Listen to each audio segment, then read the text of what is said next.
perdido num beco sem saída, sozinho e languroso. Procuro um beco com saída, num sentido para as minhas recaídas. Perdido num beco sem saída, sozinho e languroso no meu cérebro. Então, olá a todos, estamos novamente aqui reunidos, os quatro, depois de uma desgarrada na semana passada. O Pedro não pôde estar connosco e aproveitámos assim para avançar para um novo formato, um novo tipo de interação entre nós, quando somos três, enfim, num registro diferente, sem tema, portanto assim mais descontraído, mais espontâneo.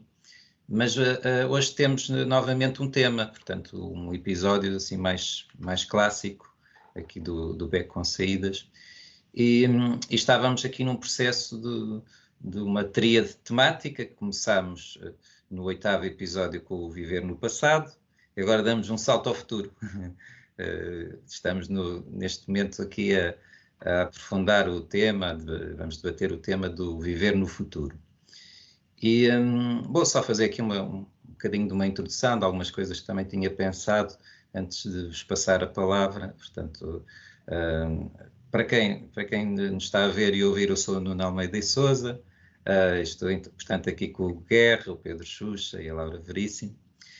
E, bom, a questão do viver no futuro, pois isto remete, em termos aqui da nossa área da psicologia, que nos une, muitas vezes para a questão da ansiedade, não é? Portanto, as pessoas ficarem pré-ocupados, não é?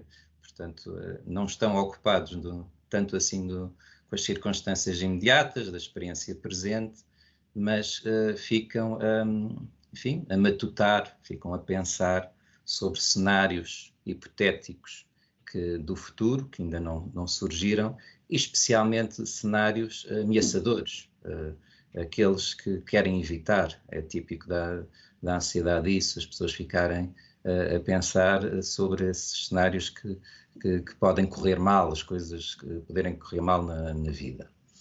E, bom, e portanto há um medo do desconhecido. O futuro é o grande desconhecido, não é? E todos nós, seres humanos, isto é transversal, temos alguma ansiedade. A vivência humana, enfim, também se baseia na ansiedade, porque vivemos na incerteza realmente face ao futuro. Enfim, aquilo que temos como mais assegurado são os factos já vividos. Lembro-me do Pedro até falar muito nessa perspectiva do Viktor Frankl, não é? Que isso é muito seguro, o passado, não é? Porque realmente as coisas já foram vividas, são factos, não é? Seguros. Bem, o presente vai-se vivendo, mas o futuro é muito incerto. E todos nós vivemos com esta questão. Uns pensamos mais nessa questão da incerteza, outros menos, mas sabe-se que pelo menos olhar de frente para a incerteza fará com que a ansiedade curiosamente diminua. Não para um nível zero, mas para um nível em que estamos conscientes desse elefante no meio da sala, um grande elefante no meio da sala, que é a incerteza. E com isso podemos fazer escolhas também um bocadinho com mais sentido, não é? Tendo em conta realmente a experiência do passado, o que é que podemos ir fazendo no presente para termos um futuro que seja mais aprazível, mais agradável, com maior sentido para as nossas vidas. Bom, mas hoje estou aqui mais como moderador aqui do nosso debate, da nossa conversa, e portanto gostaria também, claro, de vos ouvir a todos sobre aquilo que querem falar sobre este tema, começando se calhar aqui pelo Hugo, seguindo pelo menos aqui a ordem dos ponteiros do relógio, pelo menos aqui na forma como eu estou a ver, é assim que o Hugo está aqui à minha direita. Hugo, o que é que consideras assim como mais relevante neste tema que hoje temos para aqui, para aprofundar desta questão do futuro? Como é que é isto de nós, enquanto seres humanos, vivenciarmos de alguma maneira o futuro, pensarmos sobre isso, ou sentirmos um pouco esta questão relacionada com as nossas vidas, porque estamos orientados para o futuro, não é? o presente orienta-nos para o futuro, mas em que medida, não é? Como é que vivemos isso? Sim, Nuno, obrigado pela pergunta e pelo desafio. Um bom dia, estamos a gravar à hora do almoço. Um bom dia aos meus colegas e amigos e a quem nos está a ver e a ouvir. Realmente este tema surge inserido na tal tríade que falavas há pouco. Viver no futuro surge então a seguir ao viver no passado. Haveremos de falar então ao viver no presente. Viver no futuro, como também disseste bem, aqui para a nossa psicologia, remete para as questões da ansiedade. A ansiedade que normalmente está ligada a uma perturbação, e quando digo perturbação, não necessariamente no sentido patológico, mas a uma perturbação do nosso bem-estar, do nosso ser, da nossa vivência diária.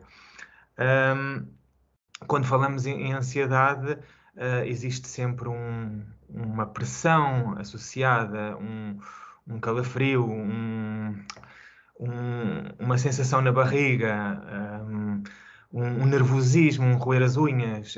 Há uma série de sintomas visíveis que nos dizem se alguém está a sofrer naquele momento de ansiedade. Isto acontece porque, como também penso que disseste, nós estamos a viver já aquilo que ainda não aconteceu, que estamos a preocupar-nos com algo que ainda não está a passar-se, digamos assim. Eu gosto, portanto, daí esta ligação ao futuro, não é? Se podemos fazer um exercício, podemos imaginar-nos de pé e nas nossas costas estariam então os problemas relacionados com o passado, com o ficar no passado, os problemas da depressão. No nosso peito e no nosso horizonte estarão então os nossos problemas de futuro orientados para a ansiedade, não é? Isto, claro está, numa perspectiva agora sim, de uma perturbação psicológica. Mas eu gosto sempre de um exemplo, de dar este exemplo, ou de mostrar esta imagem, que ela é baseada em muitos autores e em muitas investigações, mas especialmente numa imagem ou numa investigação a qual eu tive acesso, que foi realizada pelo nosso compatriota António Damasio, o neurocientista que vive nos Estados Unidos. E ele tem, como sabeis, uma vasta obra na área do estudo do cérebro, nomeadamente dos processos de consciência. Ou seja, toda a investigação está orientada para perceber como é que a consciência funciona no nosso cérebro. E uma das coisas que ficou bem patente através das conclusões do seu trabalho é que nós, ao contrário do que muitas vezes possa pensar, não pensamos baseando-nos nas palavras ou nos sons. Nós pensamos essencialmente baseado, quando digo nós, espécie humana, baseados em imagens, não é? Sejam elas mais definidas, menos definidas, mais coloridas, menos coloridas. Portanto, quando estamos a raciocinar, há sempre, e se tomarmos atenção, há sempre uma imagem que nos assola naquele preciso momento e que está relacionada com o conceito que queremos operacionalizar, ou para nós próprios ou para os outros. E há aquele exemplo como disse anteriormente, a ansiedade também está relacionada com o medo, ou essencialmente com o medo, eu diria, e para mostrar como como os resultados desta investigação estão corretos, há aquele exemplo que eu gosto sempre de dar, que é o exemplo do medo qualquer, mas neste caso um medo de cães. Realmente, quando uma pessoa que tenha medo de cães, que se tem um cão à sua frente, a pessoa fica de tal forma perturbada que pode, inclusive, ter um ataque de pânico e depois imobilizar-se e não conseguir reagir. Também, neste caso, preciso também aquela questão do fugir, às vezes podem incitar a uma maior reação adversa por parte do cão. Mas pronto, o ponto aqui é que uma pessoa com medo de cães, com o cão à sua frente, vai ficar extremamente perturbada. No entanto, porque nós funcionamos essencialmente com imagens, se a pessoa que tem medo de cães pensar num cão e tiver a imagem desse cão ou de outro cão na sua mente, imediatamente o seu cérebro emite um sinal através de neurotransmissores químicos e elétricos para o nosso corpo que vai despoltar as mesmas sensações de medo, de ansiedade e de pânico, as mesmas, de um grau talvez menor ou não, depende dos casos, mas as mesmas sensações que a pessoa viveria estando o perigo à sua frente, isto é, fisicamente. Portanto, o que é que eu gostaria de dizer, finalmente, em relação a esta questão? É que muitas vezes os problemas de ansiedade, ou a ansiedade pode ser definida exatamente por nós visualizarmos de uma forma muitas vezes tão precisa as questões que nos provocam medo, que sofremos mesmo sem as coisas estarem a acontecer, não é? A tal visualização de imagens que nos transmite toda esta, ou despoleta toda este circuito de pânico e de ansiedade numa situação média ou de alta gravidade.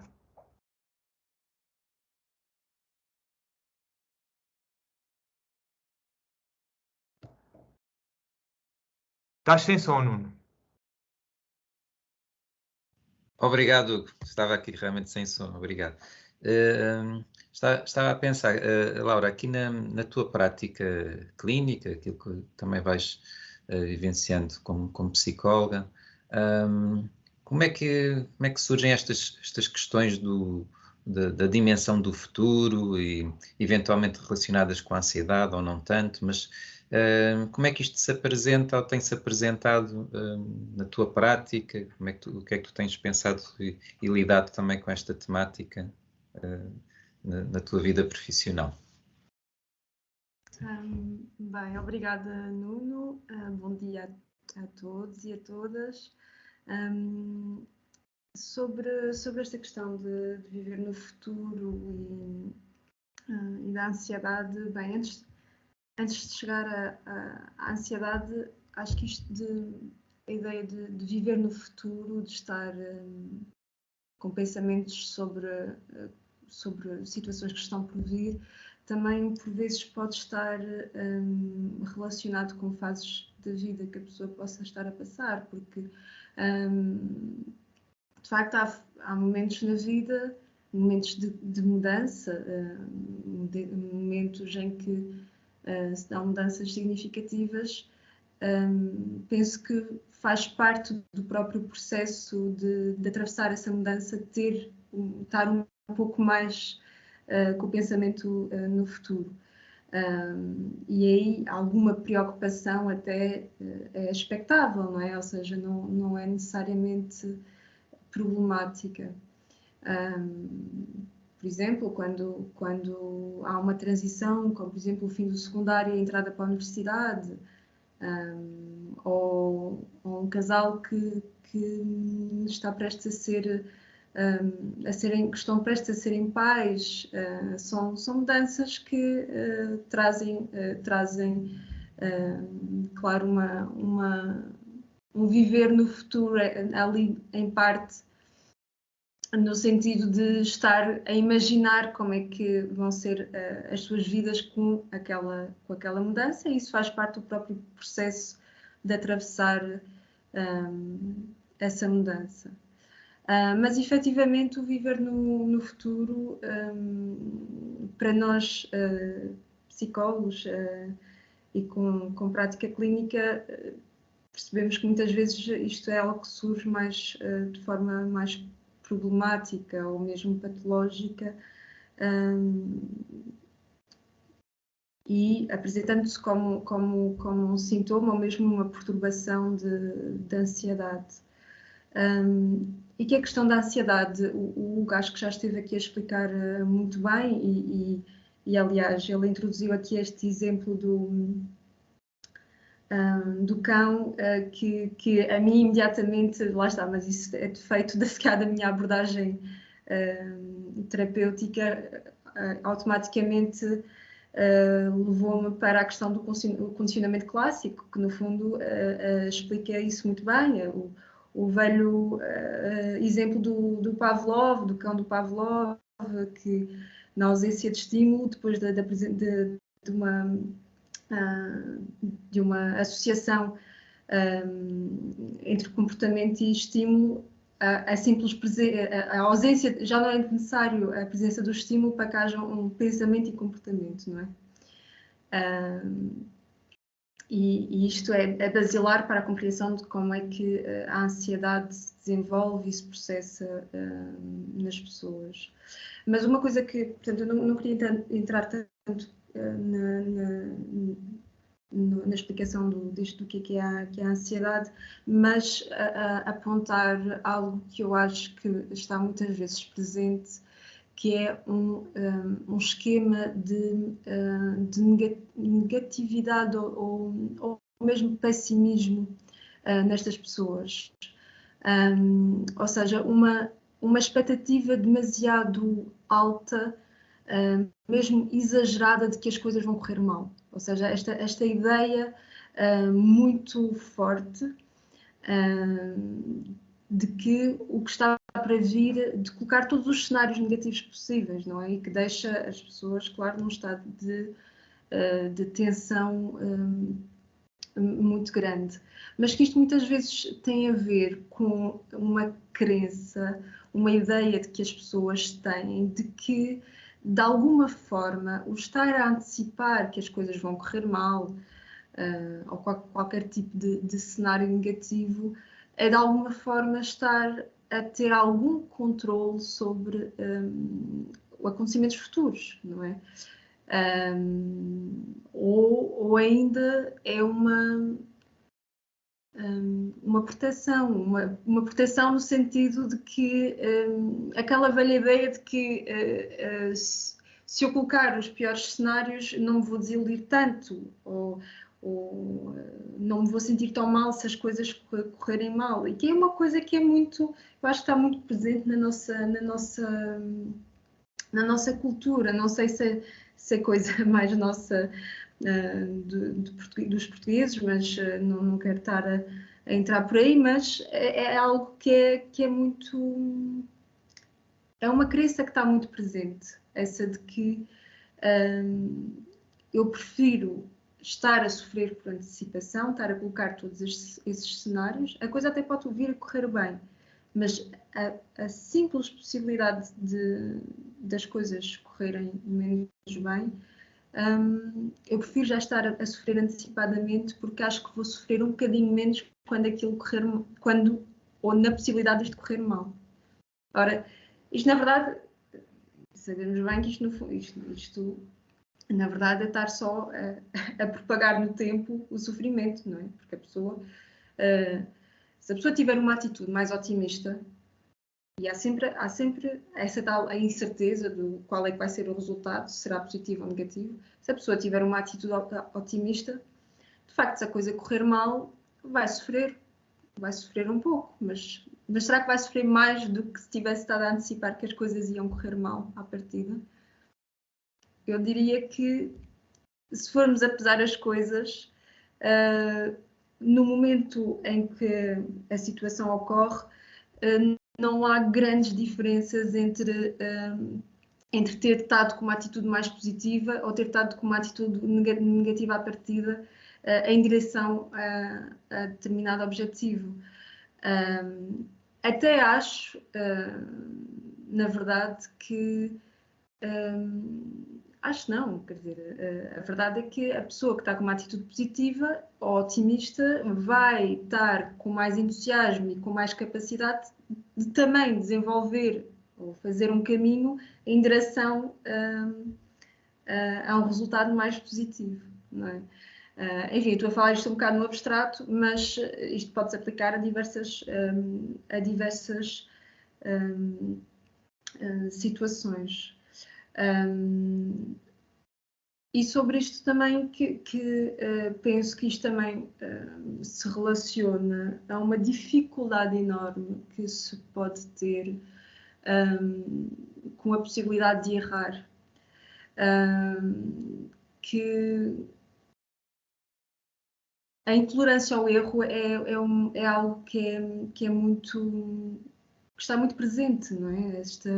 Eu não sei se talvez pela forma como o sistema educativo está organizado e a ideia a forma como somos avaliados desde o início, ou como por vezes até no seio familiar pode ser encarado o erro pelas figuras parentais, ou como é que a pessoa, quando o filho erra, como é que ela interpreta aquilo, ou como é que ela devolve à criança ou adolescente aquele erro, não é? Como é que ela gera essa situação, e o erro, nós, pronto, cada um com a idade que tem, sabe que os erros que cometeram, eu pelo menos falo por mim, os erros que cometi no passado foram difíceis, claro, talvez, em determinado momento, mas foram a fonte de aprendizagens e foram momentos que me permitiram também poder avançar enfim, é isso, aprender e perceber outras formas que se calhar já preciso ir por outro caminho, fazer as coisas de outra forma. Mas isto então, acho que isto se liga também à ansiedade, mas que às vezes pode estar aqui presente com mais força, não é? Esta questão toda em torno do pessimismo, do pensamento mais da ideia desta negatividade que vai sempre, que algo mal vai acontecer, que não só uma antecipação por si, mas este olhar sempre, estar sempre a querer controlar possíveis situações menos boas no futuro.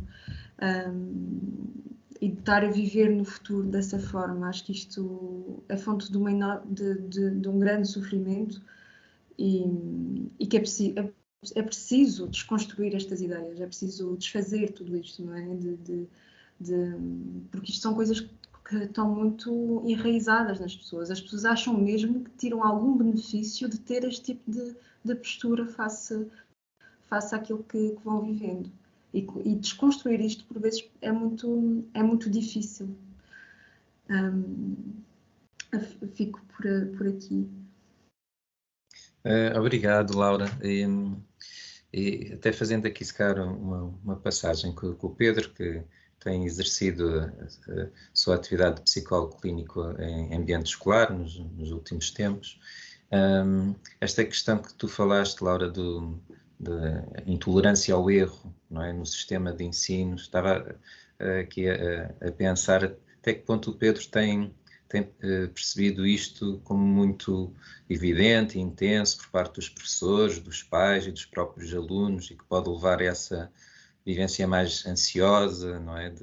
Do medo de terem maus desempenhos escolares, não é? E viverem ansiosos por isso, não é? Esse medo desse cenário futuro, eventualmente futuro, do fracasso escolar. O que é que achas, Pedro? Olá a todos, mais uma vez, que a gente ainda não nos tínhamos visto há algum tempo. Relativamente a essa questão que nos estás a colocar, não? Eu acho que agora, até mesmo com a situação da pandemia, o grande denominador comum tem sido a ansiedade e a depressão. Mas a ansiedade e a depressão também está no grande denominador comum das perturbações que vão existindo no ponto de vista até da psicopatologia. Começa sempre por a ansiedade. Talvez o receio, o medo, a insegurança, a incerteza. que realmente está ajustada à ansiedade. Mas nas escolas, muitos miúdos surgem com várias situações de ansiedade. A ansiedade é uma reação básica do ser humano, mas muitas vezes é desadaptativa, é desorganizadora e tem repercussões na eficiência cognitiva. E eles têm muito receio de aquilo que pode acontecer, seja nos testes, seja na forma como os professores os veem, na forma como os colegas também os veem e também lidam com eles, se gostam ou não. Portanto, isto surge muito nas escolas. Portanto, e podemos ver um ponto de vista, então, no futuro, na forma como eles preveem aquilo que vai acontecer. Esta ansiedade antecipatória, ainda as coisas não aconteceram, já eles estão a prever o que é que pode acontecer. Seja na escola, seja na vida pessoal deles, seja com os professores, seja na forma como eles vivem e sentem o mundo naquele momento.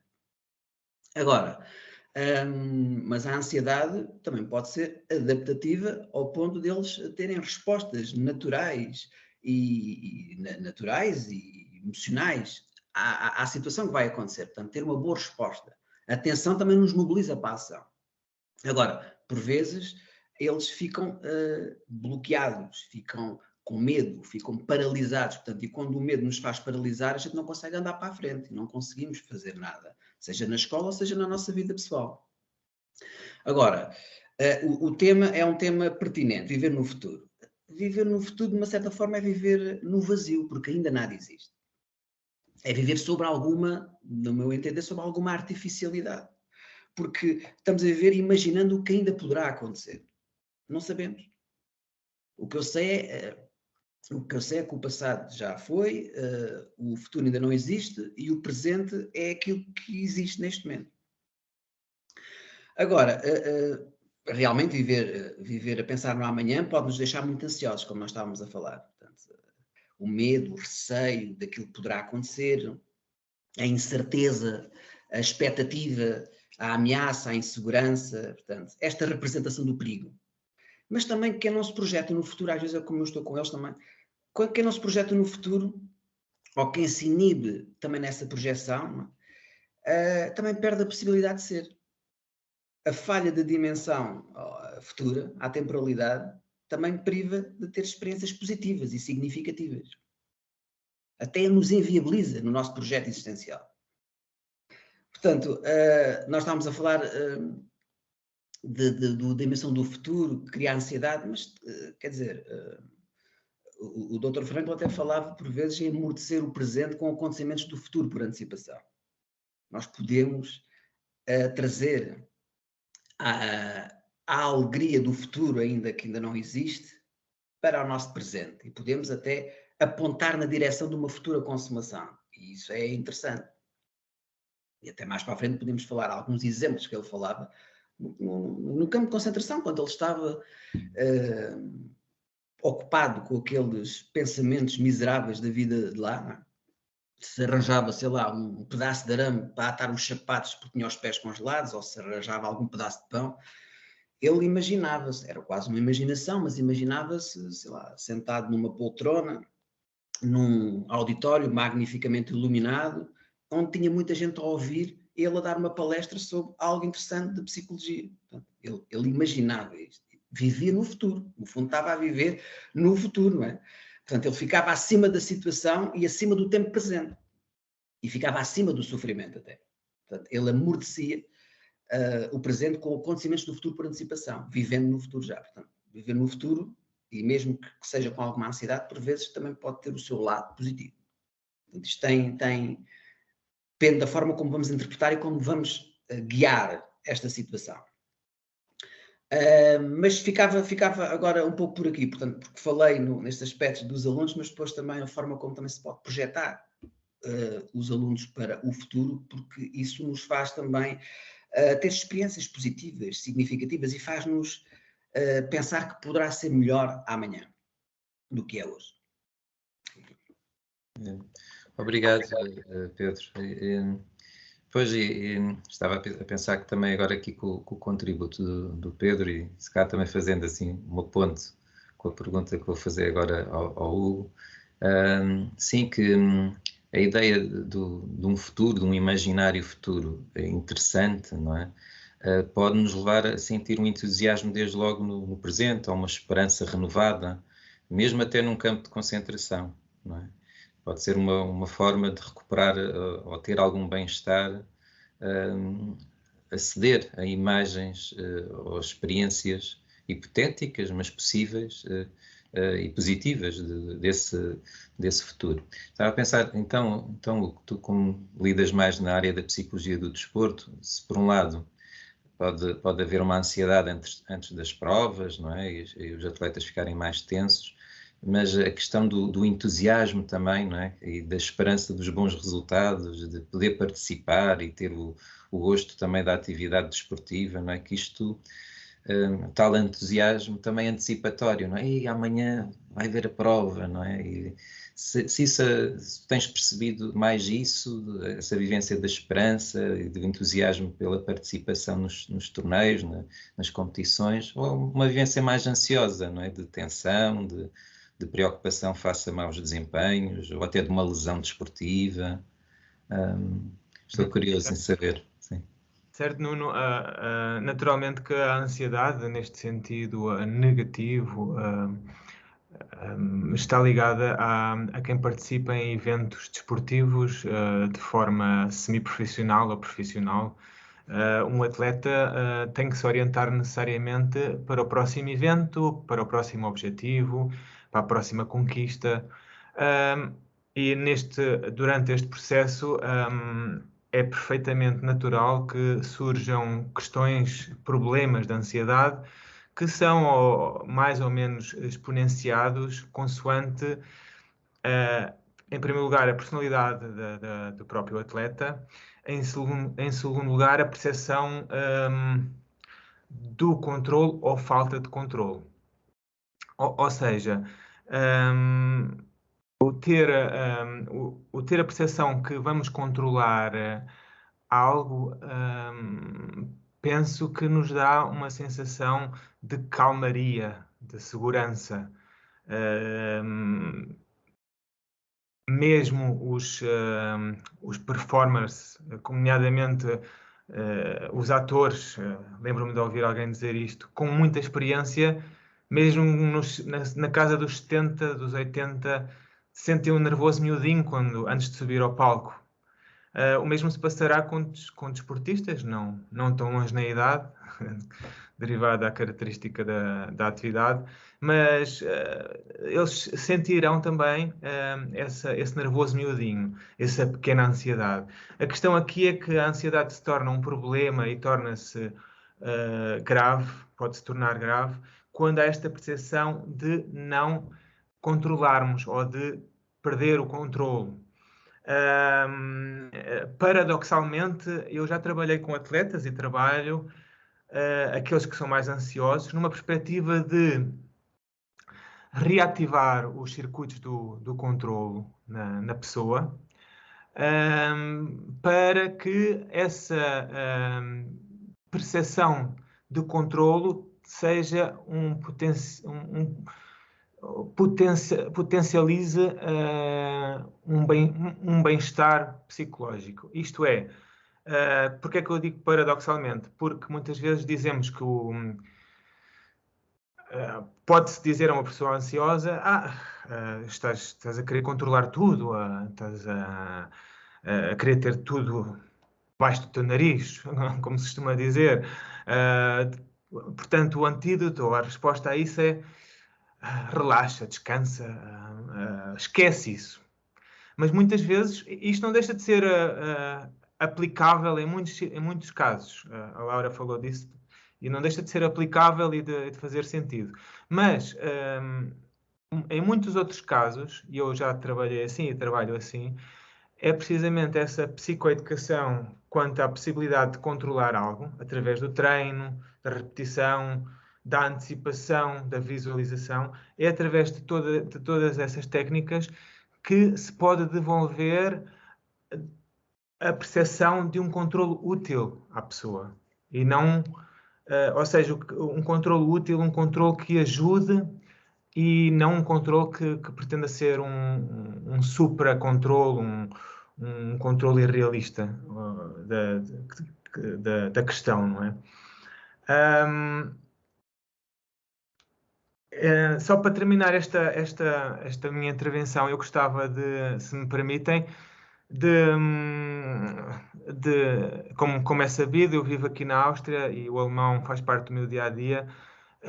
E é engraçado que, é curioso, diria eu, que na língua alemã, ao contrário do inglês e do português, em que se utiliza a palavra diretamente provinda do latim ou da ansiedade, no caso do inglês, a anxiety, no alemão, esta ideia de ansiedade está diretamente ligada ao medo. O medo em alemão é Angst. Quando dizemos que alguém está ansiosa, dizemos alguém está ängstlich. Eine ängstliche Person. Uma pessoa ansiosa. Portanto, esta questão do direta, eles aqui são muito lógicos e diretos, direta ao medo, não é? Angstlich. Portanto, eu acho que isto é muito, muito, muito curioso e revelador da ligação que existe à percepção de falta de controle, como tendo medo do futuro, não é? E só para acabar, prometo ser breve, gostaria de dizer que realmente é necessário, que é possível vivermos no futuro com uma perspectiva construtiva, através dos sonhos, através dos projetos, através de nos projetarmos no futuro, como dizia o Pedro. Aqui, claro está, a nossa proposta tem algo de provocador, não é? Viver no futuro é não estar a viver no presente, não é? E era nesse sentido. Agora, claro que sim, projetarmos no futuro é algo positivo e revelador, claro, e criativo. Obrigado pela tua intervenção, pelo teu complemento, enfim, para compreendermos melhor este tema, que claro que é muito vasto. Aliás, nós vamos pontuando aqui vários temas muito abrangentes. Eventualmente, em episódios futuros, vamos escolher temas específicos relacionados com estes vários temas mais gerais que temos vindo a debruçar. Mas para já estamos assim, em grandes temas, a abrir aqui o campo também do Beco com saídas em grandes estradas, grandes avenidas, não é? E depois vamos esmiuçando, não é? E está a pensar agora, passando aqui para a Laura, e pensando também que tu segues uma via mais cognitiva ou comportamental, mas também integracionista, na questão aqui mais relacionada com o sofrimento psicológico face ao futuro, não é? Típico da ansiedade. Como é que na tua abordagem terapêutica, ou seja, que se tu podes descrever, claro, de uma forma sucinta aqui, mas como é que se trata disto, não é? Ao fim e ao cabo, como é que as pessoas que se dirigirem a ti podem ter a esperança renovada de que deixam de sofrer tanto com o futuro, com os cenários futuros, não é? É uma boa questão. A ver se eu consigo, de forma muito resumida, só apontando algumas coisas. Mas acho que posso começar por pegar naquilo que falava e que achei super interessante, a ideia de que a palavra ansiedade em alemão remete diretamente para o medo, porque penso que porque o medo, na verdade, é a emoção que está presente quando a pessoa se sente ansiosa, não é? E o medo como emoção, e aliás tudo que diz respeito ao nosso mundo emocional, muitas vezes pode ser algo que nos dá essa sensação de descontrole, não é? De que eu não tenho controle sobre as minhas emoções. E a verdade é que o nosso mundo emocional e as nossas emoções são informação importante, muitas vezes porque precisamente elas, quando surgem, querem nos dizer alguma coisa. De um ponto de vista evolutivo, o medo foi o que nos permitiu reagir a ataques, a situações que punham em perigo a nossa vida, não é? Os perigos hoje em dia, enquanto seres sociais, são outros. Os perigos pode ser eu ter uma má exibição numa prova em que eu vou participar. Pode ser eu, não sei, mas eu, ao conhecer uma pessoa nova, não ser capaz de estabelecer um contacto cordial, de manter uma comunicação fluida, enfim, são vários os medos, mas que estão muito associados mais aos contextos em que nós vivemos e o que compõe as nossas vidas hoje em dia. E a emoção do medo, ela tem essa função, que é de nós, aliás, há aqui, ao medo poderemos paralisar, ficamos numa situação em que não conseguimos dar uma resposta, podemos fugir, não é? Portanto, isto, do ponto de vista da intervenção, das primeiras coisas que eu gosto de fazer, que faz parte do procedimento, é esta parte mais de psicoeducação, de explicar o que é isto, o que é que está a acontecer consigo, não é? Outra é, a determinada altura, a pessoa perceber que o sentir, as emoções, porque a ansiedade desenvolve-se da pessoa procurar evitar aquela emoção. Eu não quero sentir medo. Então eu vou pôr tudo em prática, tudo possível, nem que isso signifique eu alterar completamente a minha vida, tornar a minha vida completamente disfuncional, para evitar aquela emoção. Então uma das partes do processo é também a pessoa perceber que ela vai ter que enfrentar aquela emoção. Como se dizia há pouco, a pessoa pode ter uma experiência enorme na sua vida profissional, no que quer que faça. Sempre que vai estar sujeita a uma avaliação, sempre que vai ter que se expor, sempre que vai ter que fazer algo novo, ela vai ter que sentir, ela vai ter que acolher as emoções que vêm. As emoções tornam-se problemáticas quando todos os comportamentos em torno visam evitar aquela emoção, a tal ponto que aquela emoção passa a ganhar uma força muito grande, porque a pessoa não se habitua a viver a emoção. A pessoa não se habitua a estar, a ir para uma prova e compreender que eu estou a sentir medo, eu estou a sentir tudo o que está em torno da ansiedade e faz parte. Isto, ou seja, lá está, numa fase inicial eu gosto sempre de ir explorando estas questões com a pessoa para dar um racional do que é isto, não é? E depois, porque por vezes pode-se cometer o erro até de incentivar a pessoa a evitar as emoções que sente, quando esse é um caminho que não... Ela assim nunca vai resolver a questão. A exposição ao que sente é parte fundamental para o tratamento. E isto é uma coisa que pode levar muitas consultas até acontecer. Vamos preparando a pessoa, vamos simulando, até pode-se fazer roleplays ou simulando situações em que ela esteja a enfrentar a situação, o que é que ela está a pensar, como é que ela se está a sentir e que tipo de comportamentos é que ela pode ter que não seja o de fugir ou de paralisar. Como é que ela pode ir? E claro, numa fase inicial, enfrentar isto é muito difícil, porque normalmente as pessoas quando chegam até nós, aquilo já é o registro delas há muito tempo, elas já se habituaram a viver daquela forma. Então, fazer todo um trabalho para ir desconstruindo isto leva tempo. Eu não me quero alongar muito mais, só enfim, espero ter dado alguns apontamentos sobre o que é que se faz na intervenção de uma perspectiva mais cognitiva ou comportamental. Haveria muito mais coisas a dizer, mas assim, de forma muito básica. Só dizer que isto de viver no futuro, lá está, deve-nos servir, e nós dizemos isto muitas vezes, de que é importante ajudar a pessoa a projetar-se no futuro, porque ela tendo uma direção, ela percebendo, sobretudo o futuro nesse sentido, de direção, para onde é que eu estou a ir, porque isso é o que vai ajudando a pessoa a mover-se e a agir momento a momento, um dia de cada vez, mas com o foco que está a ir para algum lado, não é? E não de já estar aqui neste momento presente e a querer já viver o que é aquele futuro. Não, aquilo é para onde eu quero ir.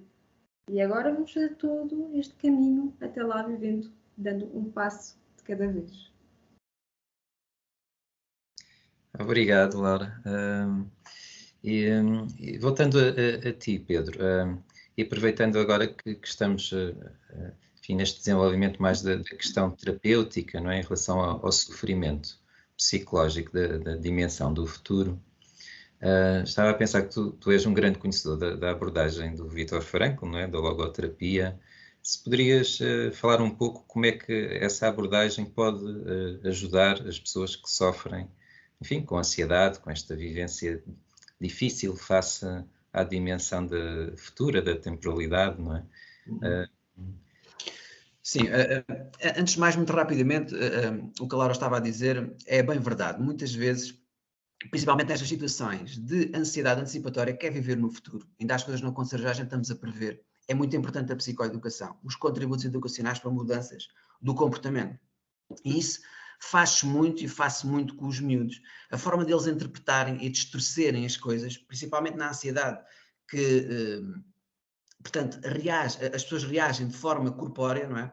E começam a interpretar as coisas que acham que vão ter algum problema grave de saúde, ou que estão tontos e acham que vão desmaiar, ou que o coração começa a bater e acham que vão ter um ataque cardíaco. Portanto, isto é importante interpretar e desmistificar, e às vezes com uma forma de falar, de questionar, pode-se meter a consciência em ordem e eles acreditarem plenamente naquilo que estamos a dizer. Se a pessoa acha que vai morrer, e a gente podemos dizer...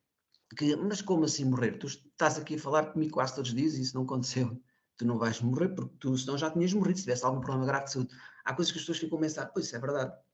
Há coisas muito simples às vezes que nós a retrocar, as pessoas percebem que realmente o que se passa é uma situação de ansiedade e de medo, como eu estava a dizer, e que não tem nada a ver com nenhum problema grave de saúde.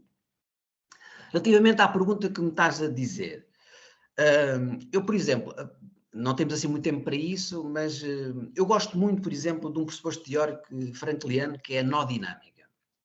O que é isto da nó-dinâmica? A nó-dinâmica é a dinâmica existencial, ou seja, a saúde mental está baseada num certo grau de tensão. A tensão mobiliza-nos para a ação. A tensão entre aquilo, por exemplo, que eu alcancei, ou que alcance e que poderia alcançar. Aquilo que eu tenho e que poderia vir a ter. Ou aquilo que eu sou e que ainda poderia vir a ser. Portanto, este ato, onde este sentido em potencial à espera do seu cumprimento. Ou seja, eu tentar desafiar e aliciar a pessoa para a dimensão do futuro, para se projetar no futuro. Entre aquilo que a pessoa tem, mas aquilo que a pessoa ainda poderia vir a ter. Entre tudo isto e não... estar, por vezes, naquela situação de homeostase, de equilíbrio. Não, a pessoa precisa de tensão, a pessoa precisa de ser desafiada, a pessoa precisa de objetivos que valham a pena, a pessoa precisa de um desafio, a pessoa precisa de apontar na direção de uma futura consumação. A pessoa precisa de esperança, a pessoa precisa deste desafio e deste sentimento de sentido para algo. Apontar para algo. Acreditar em algo, dedicar-se a algo para conseguir chegar a um objetivo. Portanto, a nó-dinâmica parece-me aqui algo importante, porque as pessoas pensam que, por vezes, aquele processo homeostático de equilíbrio e de descarregar tensão sem a ter, acham que podem melhorar num sentido extraordinário. Não, por vezes a gente precisamos de dinâmica, precisamos de algo que nos desafie e que nós consigamos fazer para que alcancemos aquilo que nós tanto gostávamos. Portanto, fica aqui este pressuposto, não temos muito tempo, frankliano, da nó-dinâmica, da dinâmica existencial, de estar sempre à procura de algo que nos possa aliciar e desafiar para conquistar algo. Muito obrigado, Pedro, e a todos por estes vossos contributos, não é, que trazem luz também este tema, um tema do desconhecido, do profundo desconhecido, que é o futuro, mas que todos nós vamos, de alguma maneira, projetando, vivenciando, sentindo, não é? Essa dimensão temporal e que nos influencia, obviamente, no momento presente, nas nossas escolhas, enfim, na forma como, desde logo, nos sentimos. Depois dar-se, quanto muito, só aqui mais um contributo final aqui a este tema. Pois, porque é que habitualmente existe esse medo do desconhecido, não é? Do futuro? Para além da questão da incerteza existencial, o que é certo no futuro, quando nós estamos no presente a pensar e vivenciar essa dimensão futura, é que no futuro estará a morte, a finitude.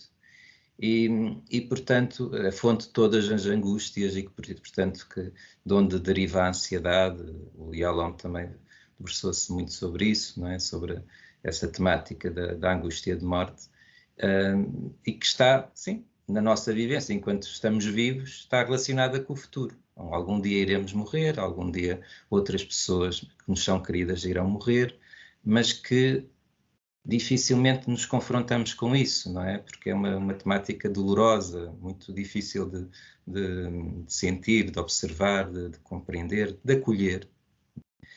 Mas, à medida que, pelo menos, possamos fazer um pouco desse entendimento, dessa consciência também de que somos seres finitos, isso traz-nos também uma ansiedade, curiosamente, menor. Temos que também nos lembrar que somos finitos e que vamos todos, de facto, um dia morrer, até para fazermos escolhas com sentido. Não temos a eternidade para poder construir as nossas vidas, pelo menos não nesta dimensão corporal, não é? Depois há crenças diferentes quanto à possibilidade de haver vida consciente depois da morte ou não, consoante a fé também de cada um, ou a falta de fé, mas aquilo que temos objetivamente como mais evidente é que somos seres corporais e que temos os dias contados, não sabemos quantos dias temos, não é? E que isto traz uma influência também na ansiedade e na nossa projeção no futuro. E que é importante acolhermos, nem que seja um pouco, essa ideia, não é, angustiante, fonte de todas as angústias, todos os medos, que é a finitude da morte, não é? Para podermos escolher de acordo com essa regra do jogo universal que faz parte da vida, a ideia de morrermos. Mas, enfim, eventualmente até isso dará origem a um episódio futuro, não o próximo, que temos aqui a tríade temática. Portanto, da próxima vez voltaremos ao presente, não é? Vamos debruçar-nos sobre o viver no presente e concluir aqui então hoje o nosso episódio, desejando-vos também aqui um bom fim de semana. Estamos a gravar na sexta-feira e a todos aqueles que estiverem a nos ver e ouvir, que fiquem bem até um nosso próximo episódio. Então, até breve. Um abraço a todos. Até breve. Até breve, tudo a correr bem. Obrigado.